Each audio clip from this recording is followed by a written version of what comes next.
তাপস রায়ের মোবাইল নিয়ে গেল ইডি। কাগজপত্র আর কি পেলেন গোয়েন্দারা? বায়োডাটা সংক্রান্ত কয়েকটি নথি নিয়ে বাড়ি থেকে বেরোন বলে জানিয়েছে তাপস।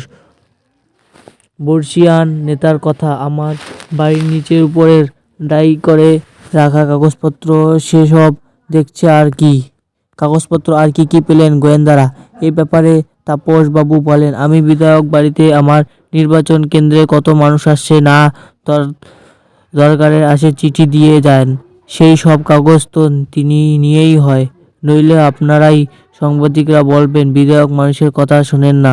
সেটাই বলছি ইডি অফিসারদের। শুধু বরানগড়ের বিধায়কই নয়, শাসক দলের অন্যতম গুরুত্বপূর্ণ নেতা তাপস রায় এর আগে কখনো কোনো দুর্নীতির মামলার নাম জড়াননি।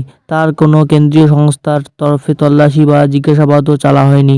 তাই শুক্রবার সকালে সুজিত বসুর সঙ্গেই যখন তাপস রায়ের বাড়িতে ইডি হানার খবর ছড়িয়ে পড়ে, স্বাভাবিকভাবেই খানিকটা তাজ্জব হন রাজনীতিকদের একাংশ।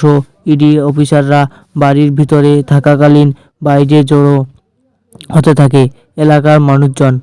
প্রায় 10 ঘন্টা বেশি সময় ধরে তাপস রায়ের বাড়িতে চলে তল্লাশি।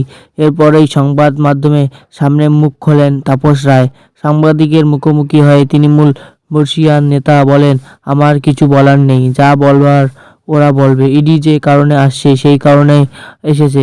রাজনৈতিক জীবনে কোনো দুর্নীতির সঙ্গে আমি জড়িত নই। শুধু তাই নয়, ইডি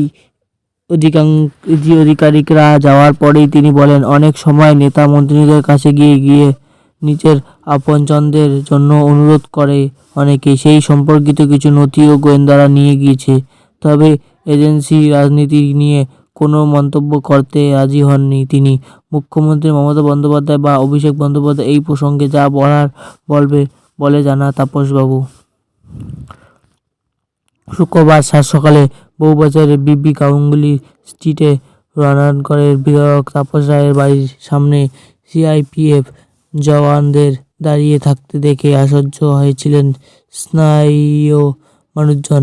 বিধায়কদের বাড়িতে ইডি হানার খবর জানতে পেরে রাস্তায় দাঁড়িয়ে থাকা অনেকেই বলে শোনা গিয়েছে, যতদূর জানি তাপসদা এই ধরনের লোক নন, উনি সজ্জন মানুষ। তারপর রায়ের বাড়িতে তল্লাশি নিয়ে তৎপর করার বলে প্রদেশের কংগ্রেসের সভাপতি অধীর চৌধুরীও গণতন্ত্র তৃণমূল বিরোধী নেতা হয়েও এদিন তিনি বলেন, তাপস রায় ছোট্ট বলে মনে করি না, হতে পারে ভিড়ের মধ্যে পড়ে গেছেন। শুক্রবার সকাল থেকে এনফোর্সমেন্ট ডিরেক্টরেটের নজরে পড়েছেন একাধিক হিলিওয়েন্ট নেতা। একদিকে মন্ত্রী সুজিত বসুর বাড়িতে হাজির হয় ইডি, অন্যদিকে বউবাজারের তৃণমূল বিধায়কের তাপস রায়ের বাড়িতে উপস্থিত হয়েছে একটি টিম। দিনভর বিধায়কদের বাড়ির দুদিকের দরজাই বন্ধ রাখা হয়েছিল। বিবি গাঙ্গুলি স্ট্রিটের ওই বাড়িতেই শুধুমাত্র তাপস রায় থাকেন না, রয়েছেন আরও অনেক আবাসিকও। সেই বাড়িতেই সকালে প্রবেশ করে ইডির অফিসার।